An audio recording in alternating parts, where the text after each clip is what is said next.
Hi welcome to Storytime with Mrs. Shooty. I'm going to continue reading our Matilda book. So I'm just going to read a little section and then we can have a chat virtually. So the next chapter was called Miss Honey. And did you remember making your predictions about who Miss Honey might be?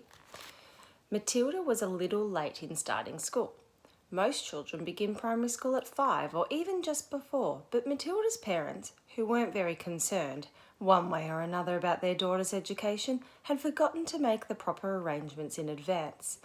She was 5 and a half when she entered school for the first time. The village school for younger children was a bleak brick building called Cruncham Hall Primary School. Not sure if I'd like to go to that primary school. It had about 250 pupils, aged from 5 to just under 12 years old. The head teacher, the boss, the supreme commander of this establishment, was a formidable middle-aged lady whose name was Miss Trunchbull. Now hold that name in your heads. Naturally, Matilda was put in the bottom class where there were 18 other small boys and girls about the same age as her.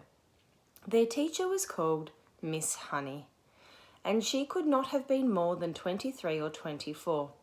Now I want you to just think about the choices of the names. We've got Miss Trunchbull and we've got Miss Honey.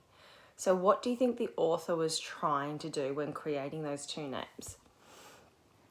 Miss Honey had a lovely pale oval Madonna face with blue eyes, and her hair was light brown. Her body was so slim and fragile, one got the feeling that if she fell over, she would smash into 1,000 pieces like a porcelain figure.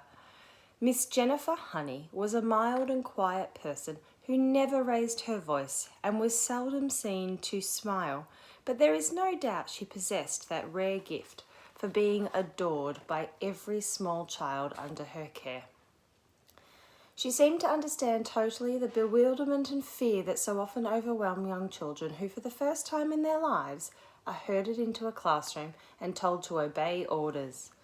Some curious warmth that was almost tangible shone out of Miss Honey's face when she spoke to a confused and homesick newcomer to the class.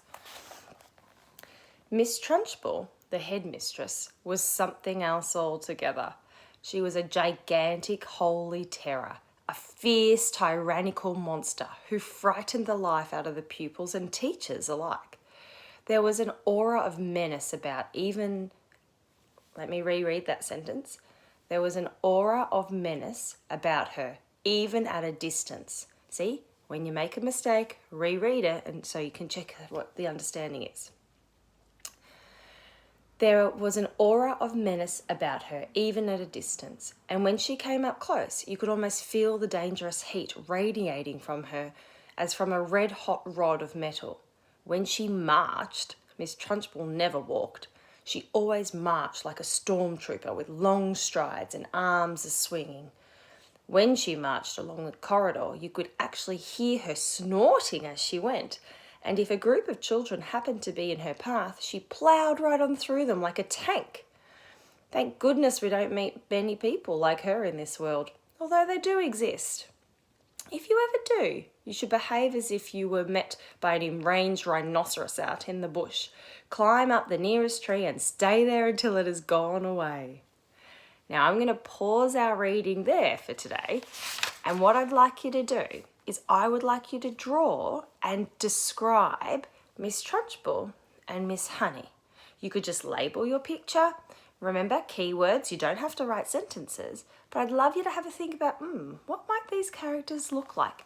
And yes, if you've seen the movie, I know you'll have a bit of an idea, but remember, each illustrator or each movie producer creates their own images. So there's no right or wrong, it's just using the information that we've been provided. Have a great day, everybody. Bye.